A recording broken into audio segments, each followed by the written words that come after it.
Item ಯಾವುದೇ ಇರಲಿ try ಮಾಡಿ ಆಚಿ ಚಿಕನ್ ಮಸಾಲಾ. ಸಿಎಂ ಡಿಕೆ ಶಿವಕುಮಾರ್ ಮತ್ತು ಎಚ್ಡಿಕೆ ಮಧ್ಯೆ ಬಿಡದೆ ವಾರ್ ಶುರುವಾಗಿದೆ. ತಮ್ಮ ಕಡೆ ಬೆಟ್ಟು ತೋರಿಸಿದ್ದಕ್ಕೆ ಎಚ್ಡಿಕೆ ಕಿಡಿಕಿಡಿಯಾಗಿರೋದು.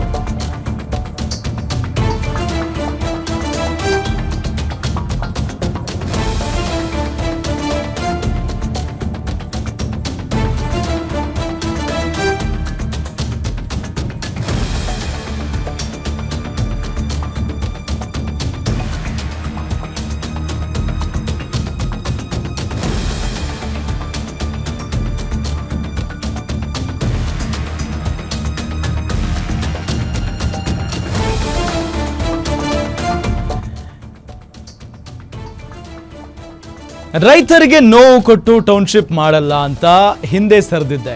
ಆಗಸ್ಟ್ 1, 2007ರಂದು ಸಿಎಂ ಆಗಿದ್ದಾಗಲೇ ಸದನದಲ್ಲೇ ಹೇಳಿದ್ದೆ. ಅವತ್ತೇ ಯೋಜನೆ ಕೈಬಿಡೋ ಬಗ್ಗೆ ಸದನದಲ್ಲಿ ಹೇಳಿದ್ದೇನೆ. ಡಿಎಲ್ಎಫ್ ಜೊತೆ ಒಡಂಬಡಿಕೆ ಆಗಿದ್ದು ರಾಜ್ಯಪಾಲರ ಆಡಳಿತದಲ್ಲಿ.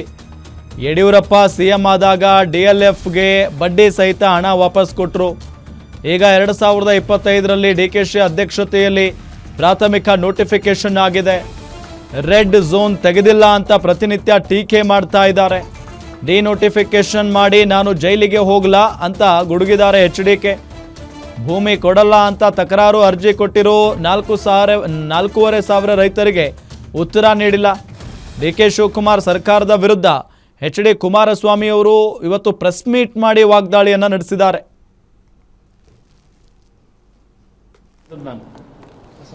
ಅಸೆಂಬ್ಲಿ ಒಳಗೆ ಇವರ ಎಲ್ಲ ಒಂದು ಪ್ರಶ್ನೆಗಳಿಗೆ ರೈತರ ಭೂಮಿನ ಒಕ್ಕಲೆಬ್ಸಕ್ಕೆ ಹೋಗಿದ್ದೀರಿ. ಇದೆಲ್ಲ ಹೇಳಿದ್ರಲ್ಲ, ಅಟ್ಯಾಕ್ ಮಾಡೋದ್ರಲ್ಲ ಸಿದ್ದರಾಮಯ್ಯನವರು, ನಮ್ಮ ಮಲ್ಲಿಕಾರ್ಜುನ್ ಖರ್ಗೆ ಅವರು, ಎಲ್ಲರೂ ಸಹ. ಅದಕ್ಕೆ ನಾನು ಕೊಟ್ಟಿರ್ತಕ್ಕಂಥ ಅಸೆಂಬ್ಲಿಯ ಪ್ರೊಸೀಡಿಂಗ್ಗಳು ಇಲ್ಲೇ ಇದೆ. 11/6/2007 ನನ್ನ ಪಾತ್ರ ಇಲ್ಲ ಅಷ್ಟೇ. ಈ ಡಿಎಲ್ಎಫ್ ಕಂಪನಿದು ಇದೆಯಲ್ಲ, 400 ಕೋಟಿ ದುಡ್ಡು ಕಟ್ಟಿದ್ರಲ್ಲ, ಆಮೇಲೆ ಈ ಬಿಡ್ಡಿಂಗ್ ಪ್ರೋಸೆಸ್ನಲ್ಲಿ ಒಂದು 20 ಜನಕ್ಕೆ ಅರ್ಜಿ ತಗೊಂಡೋಗಿರ್ತಾರೆ. ಬಟ್ ಬಿಡ್ಡಿಂಗ್ ಪ್ರೋಸೆಸ್ನಲ್ಲಿ ಅರ್ಜಿ ಹಾಕೋದು ಡಿಎಲ್ಎಫ್ನ ಒಬ್ಬನೇ ಅಲ್ವಾ ಸರ್? ಅವನು 400 ಕೋಟಿನ ಡಿಎಲ್ಎಫ್ ಸಲ್ಲಿಸಿದ ಬಿಡ್ಡನ್ನು ಒಪ್ಪಿ ಡಿಎಲ್ಎಫ್ ಲಿಮಿಟೆಡ್ ಸಂಸ್ಥೆಯನ್ನು ಡೆವಲಪ್ಮೆಂಟ್ ಪಾರ್ಟ್ನರ್ ಆಗಿ ಆದೇಶ ಮಾಡಿರೋದಷ್ಟೇ. ಅದು ಅವನ್ನೇನು ಆದೇಶ ಮಾಡಿದ್ರು, ಇದು ನಾನು ಮುಖ್ಯಮಂತ್ರಿ ಇದ್ದಾಗ ಆಗಿಲ್ಲ. ರಾಷ್ಟ್ರಪತಿಗಳ ಆಡಳಿತ ಇತ್ತಲ್ಲ, ಆ ಸಂದರ್ಭದಲ್ಲಿ ಮತ್ತದೆಲ್ಲ ಮಾಡ್ಕೊಂಡಿದ್ದಾರೆ. ಅದಕ್ಕೆ ಒಡಂಬಡಿಕೆ ಆಗಿರೋದು ರಾಷ್ಟ್ರಪತಿಗಳ ಆಡಳಿತ ಇದ್ದಾಗ, ರಾಜ್ಯಪಾಲರ ಆಡಳಿತದಲ್ಲಿ ಇದು ನಡೆದಿರ್ತಕ್ಕಂಥದ್ದು. ನಮ್ಮ ಕಾಲದಲ್ಲಿ ಆಗಿಲ್ಲ ಇದು. ನಂತರ 2009ರಲ್ಲಿ ಯಡಿಯೂರಪ್ಪನವರ ಸರ್ಕಾರ ಬಂದು ದುಡ್ಡು ಅವ್ರಿಗೆ ವಾಪಸ್ ಕೊಡ್ತಾರೆ. ಯಾಕೆಂದ್ರೆ ಜಾಗತಿಕ ಆರ್ಥಿಕ ಮಟ್ಟದಲ್ಲಿ ಸ್ವಲ್ಪ ಹಣದ ಕೊರತೆಗಳು ಪ್ರಾರಂಭ ಆಯ್ತಲ್ಲ, ಅದು ಡಿಎಲ್ಎಫ್ನ ಬ್ಯಾಕ್ಔಟ್ ಆದರು. ಬಡ್ಡಿ ಸಮೇತ ಅವರಿಗೆ 2009ರಲ್ಲಿ ದುಡ್ಡು ವಾಪಸ್ ಕೊಟ್ಟರು. ಅದು ಅಲ್ಲಿಗೆ ಮುಗಿದೋದ ಅಧ್ಯಾಯ ಬ್ರದರ್. ಅದು ಇದನ್ನು ಕಂಟಿನ್ಯೂ ಮಾಡಬೇಕು ಅನ್ನೋದು ನನಗೆ ಉದ್ದೇಶವೇ ಇದ್ದಿದ್ರೆ, ಇವರು ಏನೇನು ಮಾಡಿದ್ದಾರಲ್ಲ 2018ವರೆಗೆ, 18ಕ್ಕೆ ನಾನು ಮುಖ್ಯಮಂತ್ರಿ ಆದೆ. ವಾರ್ ಫುಟಲ್ ಮಾಡಿ ಅವತ್ತು ನಾನು ತೀರ್ಮಾನ ಮಾಡುವೆ, ನೋಟಿಫಿಕೇಶನ್ ಮಾಡುವೆ. ಪ್ರಿಲಿಮಿನರಿ ನೋಟಿಫಿಕೇಶನ್ ಆಗಿರೋದು ಯಾವಾಗ?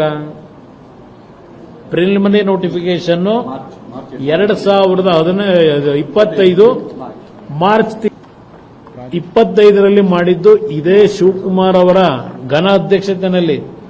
ಅಲ್ಲಿವರೆಗೆ ಯಾವುದೇ ರೀತಿಯ ರೈತರ ಭೂಮಿಯನ್ನು ಪಡೆಯತಕ್ಕಂಥ ಪ್ರಿಲಿಮಿನರಿ ನೋಟಿಫಿಕೇಶನ್ ಆಗಿಲ್ಲ. 2025ನೇ ಇಸ್ವಿವರೆಗೆ 20 ವರ್ಷದಿಂದ ನಡೀತಾ ಇದೆ ಇದು. ರೆಡ್ ಝೋನ್ ಯಾಕೆ ತೆಗಿಲಿಲ್ಲ ಕುಮಾರಸ್ವಾಮಿ? ನನ್ನೇನೋ ಹೇಳೋರೆ. ಅಯ್ಯೋ, ನಾನೇನಾದ್ರೂ ತೆಗೆದುಬಿಟ್ರೆ ನಾನು ಡಿನೋಟಿಫಿಕೇಶನ್ ಮಾಡಿ ನಾನು ಜೈಲಿಗೆ ಹೋಗಲ್ಲ. 4,500 ಇವೆಲ್ಲ ಅಬ್ಜೆಕ್ಷನ್ ರೈಸ್ ಮಾಡಿದ್ರು ರೈತರುಗಳು, ನಾವು ಭೂಮಿ ಕೊಡಲ್ಲ ಅಂತ ಹೇಳಿ. 4,500 ಅರ್ಜಿ ಇದೆ. ಒಬ್ಬ ರೈತನಿಗೆ ಉತ್ತರ ಕೊಟ್ಟಿಲ್ಲ ಇವರು. ಟೌನ್ಶಿಪ್ ಮಾಡ್ತಕ್ಕಂಥ ಕೆಲಸ ಇಲ್ಲ ಅಂತಕ್ಕಂಥ ಕ್ಲಿಯರ್ ಆಗಿ ಹೇಳ್ತೀನಿ.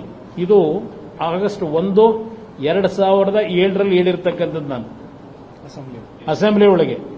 ಇವರ ಎಲ್ಲ ಒಂದು ಪ್ರಶ್ನೆಗಳಿಗೆ ರೈತರ ಭೂಮಿನ ಒಕ್ಕಲೆಬ್ಸಕ್ಕೆ ಹೋಗಿದ್ದೀರಿ.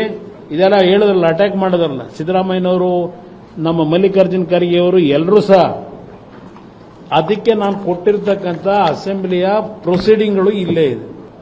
11/6/2007 ನನ್ನ ಪಾತ್ರ ಇಲ್ಲ ಅಷ್ಟೇ. ಈ DLF ಕಂಪನಿದು ಇದೆಯಲ್ಲ, 400 ಕೋಟಿ ದುಡ್ಡು ಕಟ್ಟಿದ್ರಲ್ಲ, ಆಮೇಲೆ ಈ ಬಿಡ್ಡಿಂಗ್ ಪ್ರೋಸೆಸ್ನಲ್ಲಿ ಒಂದು 20 ಜನಕ್ಕೆ ಅರ್ಜಿ ತಗೊಂಡೋಗಿರ್ತಾರೆ. ಬಟ್ ಬಿಡ್ಡಿಂಗ್ ಪ್ರೋಸೆಸ್ನಲ್ಲಿ ಅರ್ಜಿ ಹಾಕೋದು DLF ಒಬ್ಬನೇ ಅಲ್ವಾ ಸರ್? ಅವನು 400 ಕೋಟಿನ DLF ಸಲ್ಲಿಸಿದ ಬಿಡ್ಡನ್ನು ಒಪ್ಪಿ DLF ಲಿಮಿಟೆಡ್ ಸಂಸ್ಥೆಯನ್ನು ಡೆವಲಪ್ಮೆಂಟ್ ಪಾರ್ಟ್ನರ್ ಆಗಿ ಆದೇಶ ಮಾಡಿರೋದಷ್ಟೇ. ಅದು ಅವನ್ನೇನು ಆದೇಶ ಮಾಡಿದ್ರು, ಇದು ನಾನು ಮುಖ್ಯಮಂತ್ರಿ ಇದ್ದಾಗ ಆಗಿಲ್ಲ, ರಾಷ್ಟ್ರಪತಿಗಳ ಆಡಳಿತ ಇತ್ತಲ್ಲ ಆ ಸಂದರ್ಭದಲ್ಲಿ ಮತ್ತದೆಲ್ಲ ಮಾಡ್ಕೊಂಡಿದ್ದಾರೆ. ಅದಕ್ಕೆ ಒಡಂಬಡಿಕೆ ಆಗಿರೋದು ರಾಷ್ಟ್ರಪತಿಗಳ ಆಡಳಿತ ಇದ್ದಾಗ, ರಾಜ್ಯಪಾಲರ ಆಡಳಿತದಲ್ಲಿ ಇದು ನಡೆದಿರ್ತಕ್ಕಂಥದ್ದು. ನಮ್ಮ ಕಾಲದಲ್ಲಿ ಆಗಿಲ್ಲ ಇದು. ನಂತರ 2009 ಯಡಿಯೂರಪ್ಪನವರ ಸರ್ಕಾರ ಬಂದು ದುಡ್ಡು ಅವ್ರಿಗೆ ವಾಪಸ್ ಕೊಡ್ತಾರೆ.